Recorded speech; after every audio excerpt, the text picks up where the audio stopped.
Good morning. We're at it again. This time, no game. There's a go. Good morning, coffee. There's no game this morning because I really want to go over this. This is probably going to be my last video on the Charlie Kirk thing. I think it's time to let that rest. I'm not trying to make that a thing. So, I don't want to get drawn into conspiracy theories, but I do think that this should put an end to most of the conspiracy theories up to a certain point. I think after you watch this is going to be pretty conclusive. We're going to have a couple response videos and then a little bit of information that I've gathered myself that I have not seen anywhere else. So I'd like to kind of get to the bottom of it once and for all.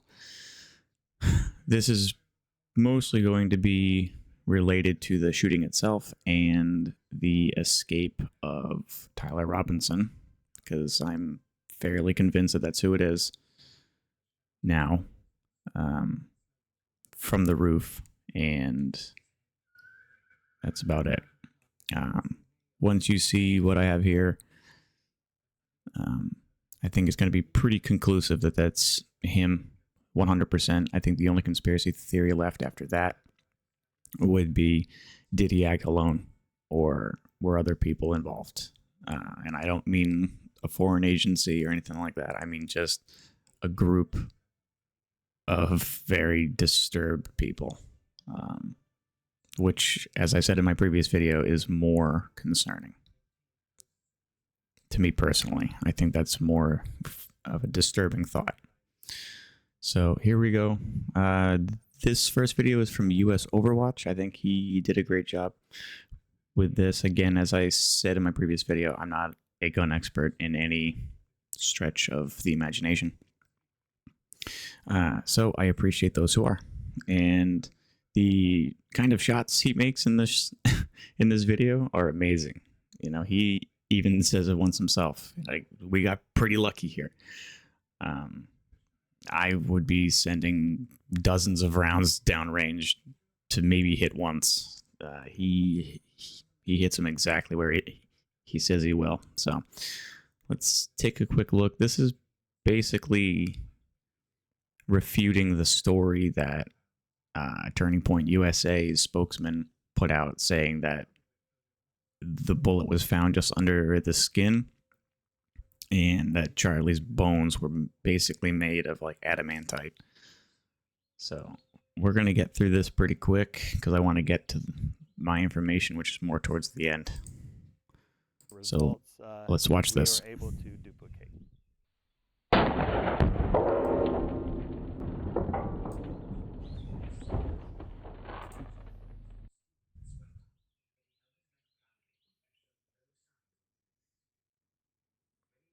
All right, guys. So the first shot, we did strike the. And look at that. I mean, it's a little low. It's not in the neck, but you can also tell that there's no real neck there to hit. I think it's just trying to prove a point. That bone exploded, and that's not a collarbone. It's, you know, collarbones are not that beefy. And that round just goes straight through it, and then through the wall. Bone, very interesting. Maybe if Jay can kind of zero in on this, the strike of the round was just slightly to the 130 of where we wanted to strike it at to give us the best chance. However, what is kind of interesting is you do see that from the strike of the bullet, Yep, the trajectory of the round actually was changed ever so slightly. And as you could see, as we move the target out of the way, it did cause that round to go down, which was my previous experience that I'd spoke of earlier in the episode.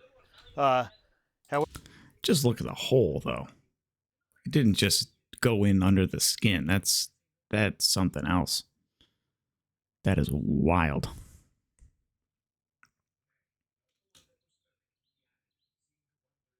However, like we did kind of also think, the bone stood no chance against a 30 caliber round traveling at that high of a velocity.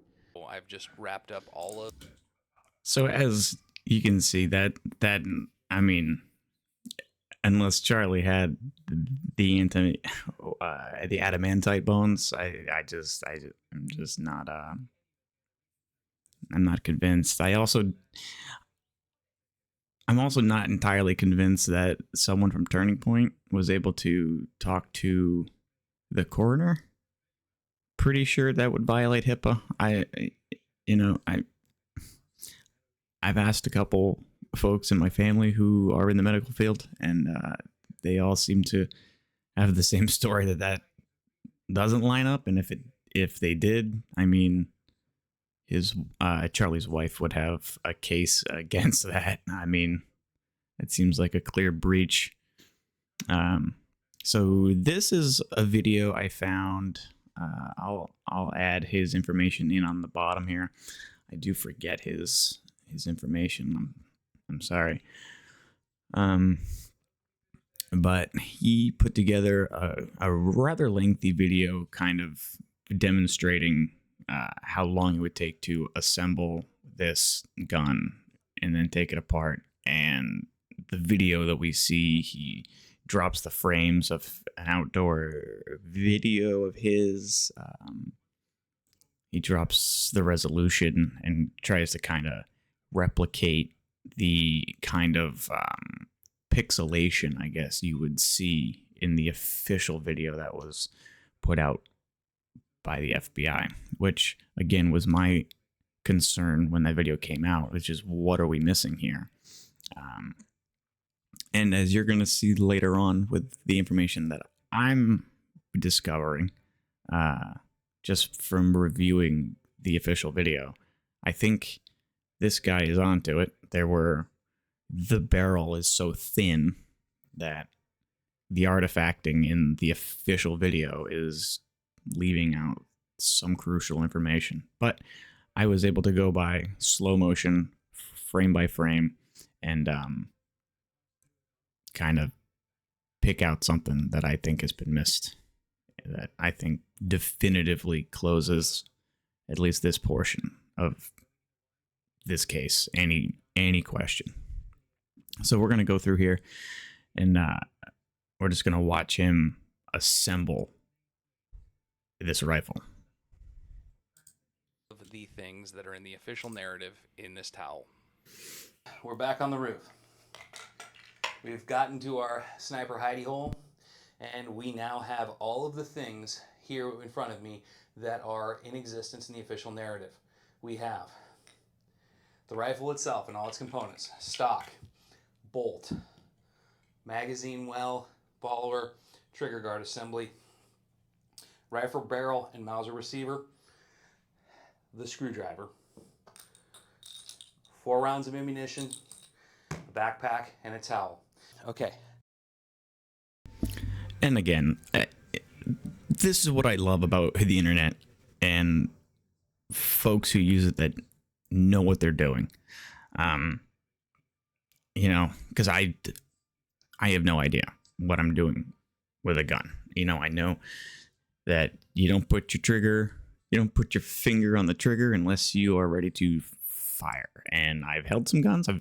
I've never shot one, but yeah, that's, you don't point it anywhere near where, even if it's unloaded, you don't point it anywhere near anything that you wouldn't expect to shoot. So to see someone that knows what the heck they're doing and explain it to someone like myself, I appreciate this. And someone that's had taken the time to prepare all of this, amazing. I love it. I'm going to assemble this Mauser into, back into position to be ready to fire. And I'm going to show how quickly and easy this is done, because a lot of you didn't see the first video. So Here goes.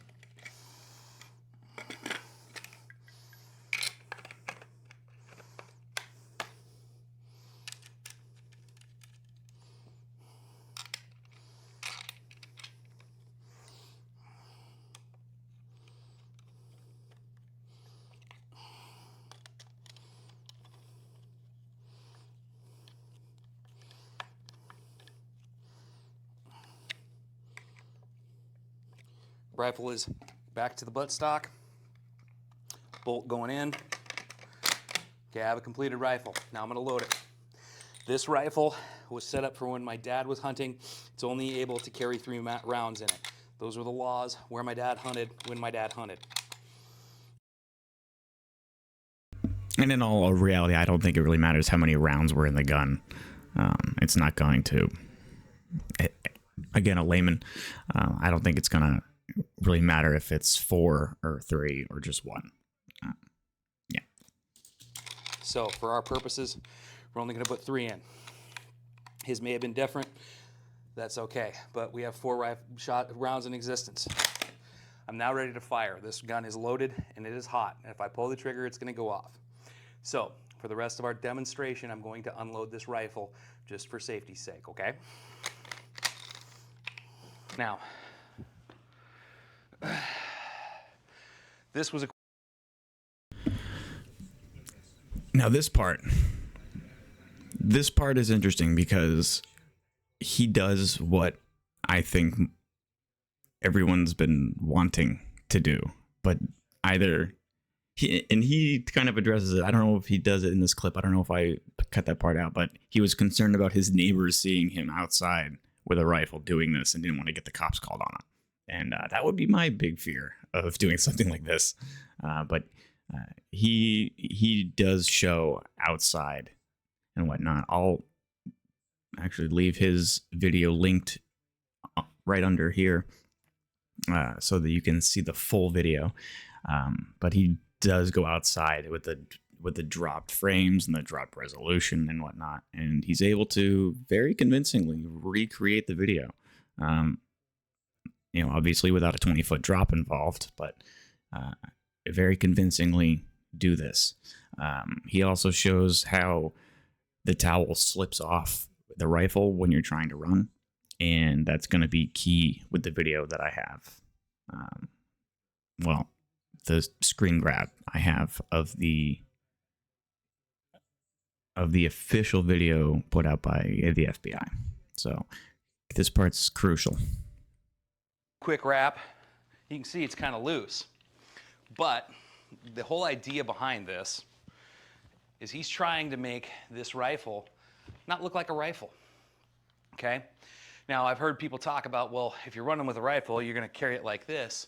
And that may be so if you're running in battle or to battle and you're already a known target to someone to shoot at. You really don't give a shit. You're going to run in the most efficient way. But think about it like this. You ever walked in and your kid had something that they didn't want you to see? They're going to keep it as close to their body and disguised as possible. And I think that that was the reason for the towel being around the rifle. And as you can see, unless you take the time to tape it up, it's going to wave around and flap around and do this. Okay?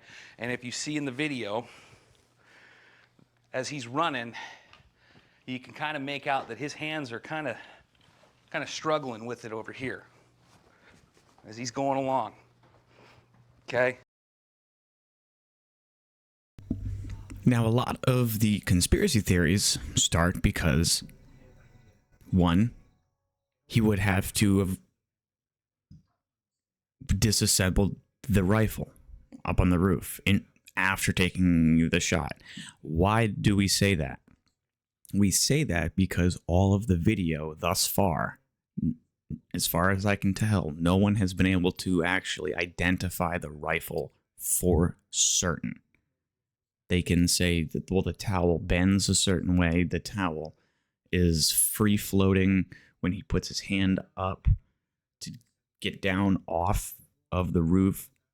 The towel is straight up, but you can't see a rifle. until now. I have the frame zoomed in that shows the rifle, but this is important. You're seeing it waving. He's trying to get control of it and get it close to his body, because the people in the video that you're seeing around him that close to the time of the shooting don't really know what's going on. They may have heard a noise, but also they were at a rally for a man whose crowd would like to cheer for them, and when reactions happened, the noise would go up. So the screaming or that you might have thought was just exultation from people being excited about what was being said at the rally. You could have, one single shot, yeah, that was loud, but God, was that a car backfiring somewhere? Was that somebody dropping something? You just don't know. Was it a car collision somewhere? So I think the idea behind the towel was to aid in his exfiltration, because I have something here, but you don't know what I really have that I'm hanging on to. Okay? Could be my guitar, I don't know, anything. So that was the idea behind the towel. And this is where he went to try to make this thing disappear during his exfiltration. Now, why didn't we see it in the video?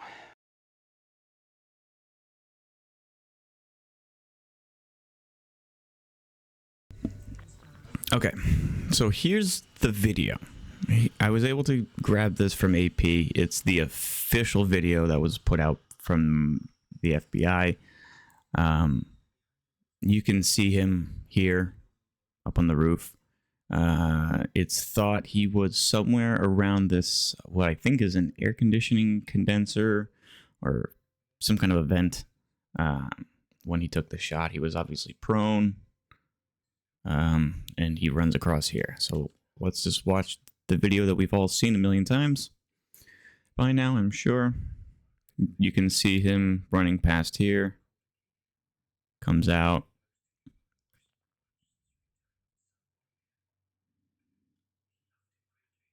We've all seen this part. The towel comes up. It's a little stiff. You can see him kind of struggling with it. He has his backpack on. He moves his hat. He's still struggling with it. The towel's kind of hanging. And under first glances, you might not see anything. In fact, I'd say most people don't. I certainly didn't until I really went through it with a fine-tooth comb, frame by frame.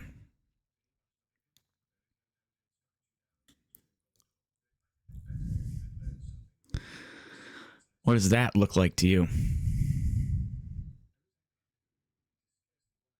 Leg bent, arm out, towel under the arm. And what is that? I think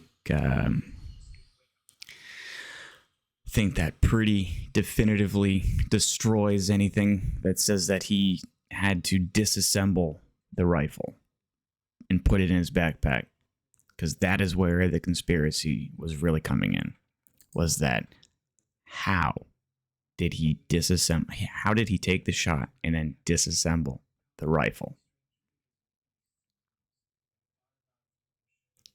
Put it into his backpack and then get off the roof and off of campus. Simple. He didn't. He may have assembled it up on the roof. He very, very well may have. And then, as we saw in the previous clip, it didn't take long. 10 seconds? And at that point, he's not under any time constraint. No one's seen him.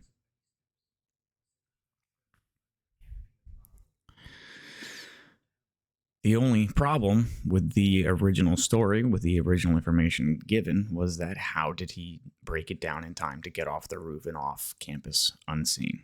And then the problem was, well, then he reassembled the rifle to then leave it in the woods? No. He assembled it the one time up on the roof, jumped down with it assembled in the towel, and then dropped it in the woods.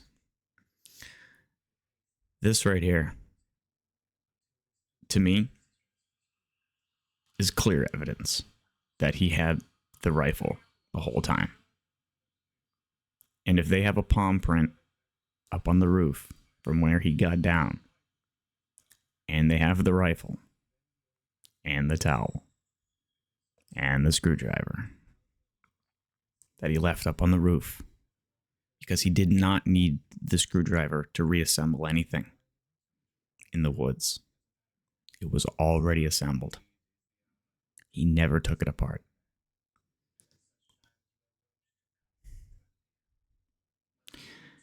Hate to say it, but I think that all your conspiracy theories are wrong. The only conspiracy theory that I can see having any, being able to hold any water right now would be, did he act alone? And the text messages do seem a little strange. And I don't think that they might be covering up for the roommate boyfriend. That's my opinion. Because there were too many people online of a specific group. This furry group that seemed to be dropping hints sometimes 5 days prior. Something big's happening. Something big. Too many people knew. Or were dropping hints that they knew, because people that age that are in the know cannot keep their mouths shut. We were all 21, 22 at one point. You couldn't keep your mouth shut. I certainly couldn't.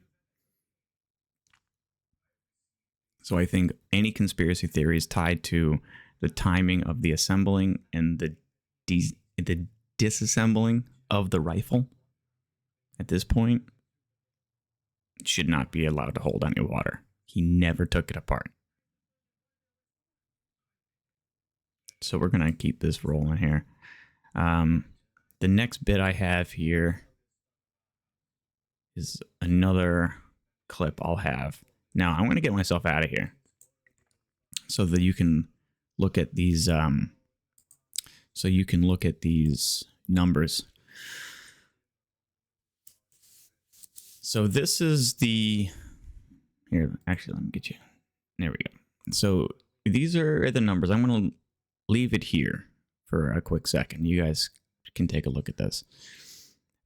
This is the conspiracy theory of a second shooter, which I don't believe happened. I don't think that there was a second shooter.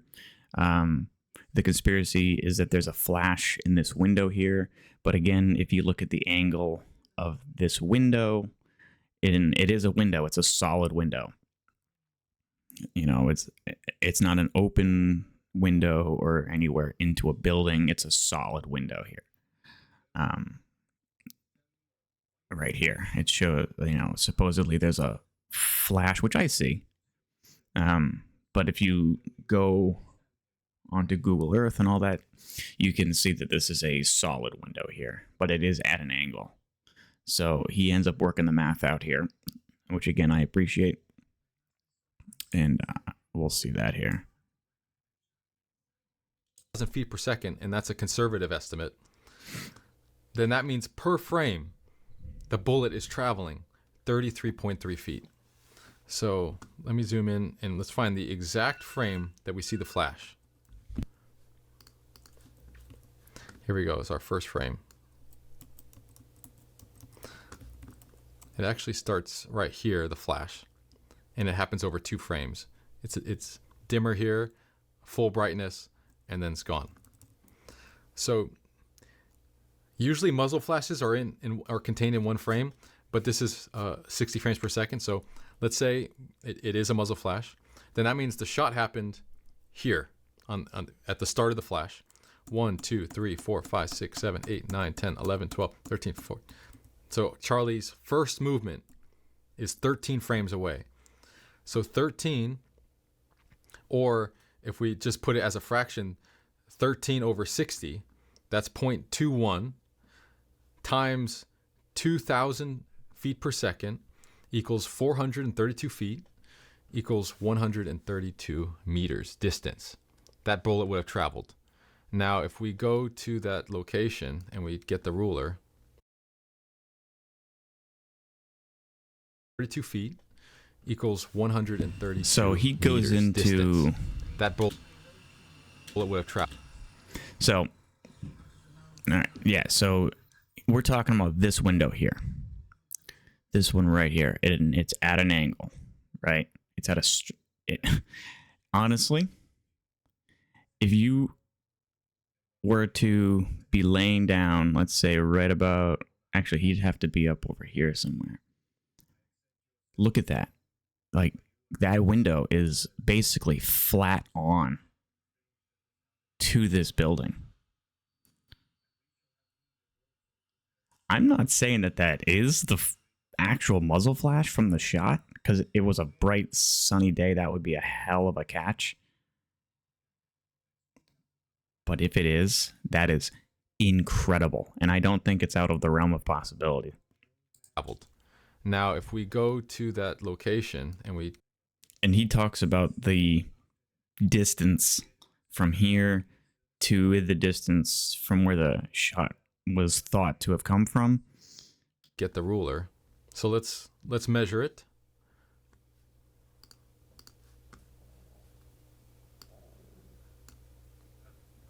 Somewhere here, stairwell.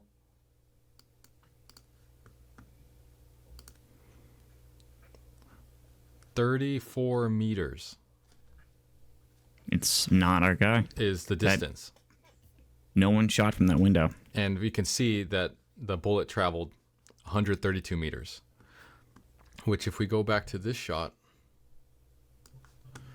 right here, approximately 140 yards, approximately 132 meters.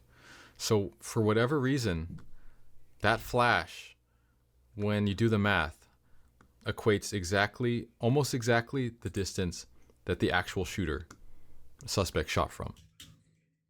So again, I'm not saying that that is the muzzle flash, but the math ain't mathin' if it came from that window. But you know what it does confirm? That a shot was taken from the position that we all suspect that Tyler Robinson took the shot from. And here he is, seen leaving the scene with the rifle. Definitively with a rifle, unless that's a broomstick.